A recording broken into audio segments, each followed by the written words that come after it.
Hi friends, இன்னைக்கு வந்து ஒரு சின்ன டிப்ஸ் வீடியோ தான் பார்க்க போகிறோம். சோப் மேக்கிங் பார்த்தீங்க அப்படின்னா நீம் பவுடர், அப்புறம் துளசி பவுடர் இந்த மாதிரிலாம் நமக்கு தேவைப்படும் இல்லையா? இது வந்து நீங்கள் பவுடராக வாங்கும்போது அதோட ரேட் வந்து ஜாஸ்தி இருக்கும். ஸோ நான் என்ன சொல்கிறேன் அப்படின்னா, நீங்கள் மார்க்கெட்டில் வேப்பிலை, துளசி எல்லாமே அப்படியே கிடைக்கும். நல்லா ஃப்ரெஷ்ஷாக கிடைக்கும் போது வாங்கிட்டு வந்து நல்லா வாஷ் பண்ணிவிட்டு நல்லா காட்டன் துணியில் போட்டு நல்லா காய வச்சுருங்க. காய வச்சதுக்கு அப்புறமா இந்த மாதிரி உருவிட்டு நீங்கள் பேக்கிங் பண்ணி எடுத்து வச்சுட்டு நீங்கள் பவுடராக கூட நீங்கள் அரைச்சி ஸ்டோர் பண்ணிக்கோங்க. உங்களுக்கு சோப் மேக்கிங்க்கு அது வந்து யூஸ் ஆகும்.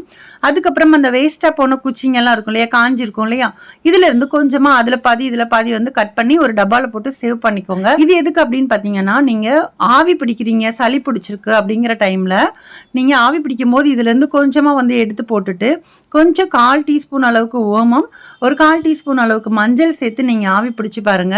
உங்களுக்கு தலையில தண்ணி கோர்த்து இருந்துச்சு அப்படின்னா அது நல்லாவே உங்களுக்கு ரிலீஃப் கிடைக்கும். ஸோ இது வந்து சின்ன டிப்ஸ் தான், ஃபாலோ பண்ணுங்க. இந்த வீடியோ பிடிச்சிருந்தா லைக் பண்ணுங்க, ஷேர் பண்ணுங்க, சப்ஸ்கிரைப் பண்ணுங்க.